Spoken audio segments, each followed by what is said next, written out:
So இப்போ நம்ம AWS லாஸ்ட்டில் வந்துட்டு ஏடபிள்யூஎஸில் மிஷின் லேர்னிங் ரிலேட்டடாக இருக்கிற சர்வீசஸ் எல்லாம் பார்த்தோம். ஸோ இப்போ அதோட ஏடபிள்யூஎஸ் மிஷின் லேர்னிங் ரிலேட்டட் முடிஞ்சது லாஸ்ட் வீடியோவோட. ஸோ இன்னையிலேருந்து நான் வந்துட்டு ஆர்கனைசேஷன் ரிலேட்டடான ஏடபிள்யூஎஸ் சர்வீசஸ் படிக்க ஸ்டார்ட் பண்ணியிருக்கேன். ஆர்கனைசேஷன்னா லைக் எப்படின்னா மல்டிபிள் ஏடபிள்யூஎஸ் அக்கௌண்ட்ஸ் க்ரியேட் பண்ணுவாங்க ஒவ்வொரு ஆர்கனைசேஷனுக்கும். அதாச்சும் ரொம்ப பெரிய ஆர்கனைசேஷனாக இருந்தால் ஒரு ஏடபிள்யூஎஸ் அக்கௌண்ட்லேயே என்டையர் ஆர்கனைசேஷனோட ஆக்டிவிட்டீஸ் பண்ண மாட்டாங்க. ஸோ ஒவ்வொரு விஷயத்துக்கும் ஒவ்வொரு டாஸ்க்குக்கும் ஒவ்வொரு அக்கௌண்ட் வச்சுருப்பாங்க. ஒவ்வொரு டீமுக்கும் இல்லைன்னா ஒவ்வொரு ப்ராஜெக்ட்டுக்கும் ஒரு அக்கௌண்ட்டு, இல்லைன்னா ஒவ்வொரு பிஸ்னஸ் யூனிட்டுக்கும் ஒவ்வொரு அக்கௌண்ட்டு. ஸோ இந்த மாதிரி எப்படி அக்கௌண்ட் பிரிப்பாங்கங்கிறது அவங்களோட ரெக்குயர்மெண்ட்டை பொறுத்து, அவங்களுக்கு எது சூட்டபுளாக இருக்கோ, எது கன்வீனியண்ட்டாக இருக்கோ அந்த மாதிரி அக்கௌண்ட் பிரிச்சுக்குவாங்க. ஸோ பிரித்து அவங்க வந்துட்டு யூஸ் பண்ணுவாங்க ஆர்கனைசேஷனில். ஸோ இது வந்துட்டு நம்ம இப்படி யூஸ் பண்ணுறதுனால என்ன மேஜர் பெனிஃபிட்னா பில்லிங் வந்துட்டு ரொம்ப பெனிஃபிட்டாக இருக்கும். அதாவது இப்போ என்ன சொல்லலாம்னா இப்போ இப்போ நீங்கள் பல்காக வாங்குறப்போ நமக்கு நிறையா டிஸ்கவுண்ட் கிடைக்கும் இல்லையா? ஸோ இப்போ அதே ஐடியா தான். இப்போ அதாவது ஒரு அக்கௌண்ட் மட்டும் போட்டிருந்தோம்னு வைங்களேன்,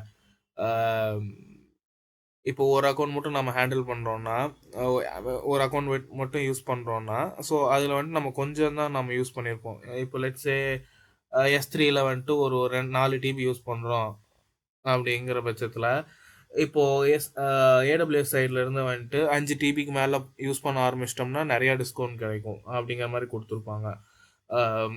அதாச்சும் ப்ரைஸ் வந்துட்டு ரொம்ப குறைவாக கொடுப்பாங்க 5 டிபிக்கு மேலே போகிறப்போ.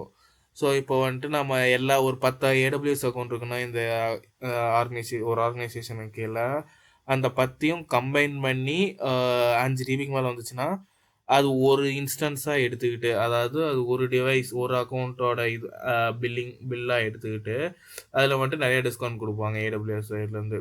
இது வந்துட்டு one of the benefit. So அதனால் இந்த பில்லிங் வந்துட்டு ரொம்ப குறைவாக இருக்கும். ஐ மீன் ரொம்ப பெனிஃபிஷியலாக இருக்கும் இந்த ஆர்கனைசேஷன் வைஸ் பார்க்குறப்போ. ஸோ இதில் வந்துட்டு நிறையா சர்வீஸ் இருக்குது. இதில் ஒன் ஆஃப் த சர்வீஸ் வந்துட்டு டவர் கண்ட்ரோல். ஸோ இது வந்துட்டு என்ன பண்ணலான்னா இதில் வந்துட்டு லெட்ஸே இப்போது நமக்கு நிறையா AWS அக்கௌண்ட் க்ரியேட் பண்ணுறோன்னு வச்சுக்கோங்களேன். ஸோ இந்த AWS அக்கௌண்ட்டில் நம்ம க்ரியேட் பண்ணுறதே ஒரு பெரிய தலைவலி. ஃபஸ்ட்டு ரூட்டு க்ரியேட் பண்ணணும், அதுக்கப்புறம் IAM யூசர்ஸ் க்ரியேட் பண்ணணும், அதுக்கப்புறம் பாலிசியை சென்ட் பண்ணணும், அப்படி இப்படின்னு சொல்லிட்டு ஒரு பெரிய தலைவலியாக இருக்கும். பட் ஆனால் இந்த டவர் கண்ட்ரோல் சர்வீஸ் வச்சு நம்ம என்ன பண்ணலான்னா அது எல்லாத்தையுமே ஆட்டோமேட் பண்ணி விட்டுடலாம். ஸோ தட் நம்ம இந்த செட்டப்பில் எல்லாம் நிறைய டைம் ஸ்பெண்ட் பண்ண வேண்டியதில்லை. டவர் கண்ட்ரோல் யூஸ் பண்ணி எல்லாத்தையும் ஆட்டோமேட் பண்ணிக்கலாம். அண்ட் ஆல்சோ இது வந்துட்டு ஒரு சென்ட்ரலைஸ்டு ஹப் ஆட்டும் யூஸ் பண்ணி எல்லா AWS அக்கௌண்ட்டையும் மேனேஜும் பண்ணிக்கலாம். ஸோ தட் இப்போ ஒரு AWS அக்கௌண்ட் எடுத்துக்கிட்டோம்னு வச்சுக்கோங்களேன். ஸோ அந்த AWS அக்கௌண்ட் அந்த AWS அக்கௌண்ட் வந்துட்டு ஒரு ஆர்கனைசேஷனுக்கு கீழே வருது. ஐ மீன் ஆர்கனைசேஷனல் அக்கௌண்ட்னா, ஸோ இப்போ வந்துட்டு ஒரு ஆர்கனைசேஷனுக்கு கீழே கொண்டு வர முடியும் நம்மளால. விச் மீன்ஸ் இப்போ ஒரு ஆர்கனைசேஷன் இருக்குது, அந்த ஆர்கனைசேஷனுக்கு கீழே மல்டிபிள் AWS அக்கௌண்ட் நம்ம யூஸ் பண்ணலாம். ஓகே. அண்ட் ஆல்சோ இது வந்துட்டு organisation based AWS accounts. And இதில் வந்துட்டு நம்ம என்ன பண்ணலான்னா இப்போது நம்ம நார்மல் AWS அக்கௌண்ட்ஸில் இப்போது ரூட் யூஸருக்கு வந்துட்டு எல்லா ஆக்சஸும் இருக்குது, என்ன வேணாலும் பண்ணிக்கலாம் அப்படிங்கிற மாதிரி ஆக்சஸ் இருக்கும். அண்ட் IAM யூசர்ஸுக்கு மட்டும் நம்ம என்ன பாலிசியில் என்ன கொடுத்துருக்கோமோ அந்த அளவுக்கு மட்டும்தான் ஆக்சஸ் இருக்கும் அப்படின்னு சொல்லி பார்த்துருக்கோம். பட் ஆனால் இந்த கேஸில் என்னென்னா ஏதாச்சும் இப்போ ஒரு ஆர்கனைசேஷனுக்கு கீழே AWS அக்கௌண்ட் வந்ததுன்னு வைங்களேன், SCP மூலியமாக, அதாச்சும் செக்யூரிட்டி கண்ட்ரோல் பாலிசி அப்படின்னு சொல்லுவாங்க. இது மூலியமாக நம்ம அந்த ஆர்கனைசேஷன் கீழே இருக்கிற அக்கௌண்ட்ஸ் AWS அக்கௌண்ட்ஸ் இருக்கும் இல்லையா, ஸோ அதனோட பாலிசிஸ் எல்லாம் நம்ம கண்ட்ரோல் பண்ண முடியும். ஈவன் ஃபார் ரூட் யூசர்ஸாலேயுமே எல்லாத்தையும் ஆக்சஸ் பண்ண முடியாது, even though they are root users. Because ஏன்னா அவங்க வந்துட்டு இந்த ஆர்கனைசேஷன் கீழே வர்றாங்க இல்லையா, ஸோ ஆர்கனைசேஷன் கீழே வர்றதுனால நம்ம SCP மூலியமாக நம்ம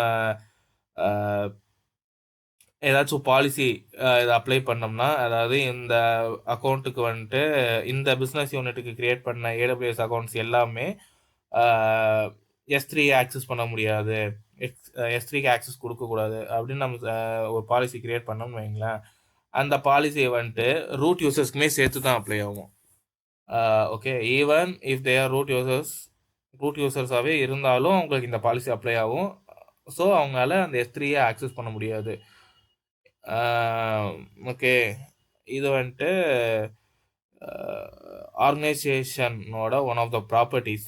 லைக் ஏடபிள்யூஎஸ் அக்கௌண்ட் ஆர்கனைசேஷனுக்கு கீழே கொண்டு வந்தோம்னா இந்த மாதிரியும் நம்மளால பண்ண முடியும். ஸோ ஆட்டோமேட் பண்ணுறது போக டவர் கண்ட்ரோலில் நம்ம ஏதாச்சும் இஷ்யூ இருக்கா, அதாவது ஒரு ஆர்கனைசேஷனுக்கு கீழே மல்டிபிள் ஏடபிள்யூஎஸ் அக்கௌண்ட்ஸ் இருக்கும் இல்லையா, அதில் ஏதாச்சும் இஷ்யூ இருக்கா, ஆடிட் பண்ணுறது, கவர்னன்ஸ் பண்ணுறது, இந்த மாதிரி மல்டிபிள் விஷயத்த நம்ம இந்த டவர் கண்ட்ரோல் மூலயமா பண்ண முடியும். And also apart from the இன்னொரு சர்வீஸும் இருக்குது. இதில் நிறைய சர்வீசஸ் இருக்குது. One of the major service வந்துட்டு டவர் கண்ட்ரோல். ஸோ அது போக ஏடபிள்யூஎஸ் RAMனு இருக்குது, அதாச்சும் resource access manager.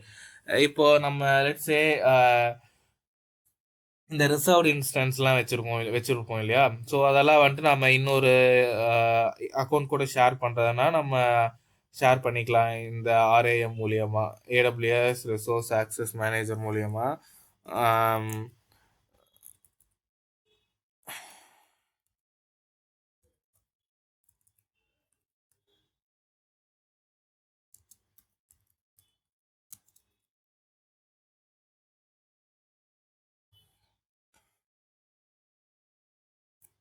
Okay, so இந்த ரிசோர்ஸ் ஆக்சஸ் மேனேஜர் மூலயமா நம்ம நாட் ஓன்லி அந்த ரிசோர்ட் இன்சஸ் மட்டும் இல்லை, ஸோ இப்போ VPC கூட நம்ம ஷேர் பண்ணிக்கலாம் வேறு அக்கௌண்ட் கூட.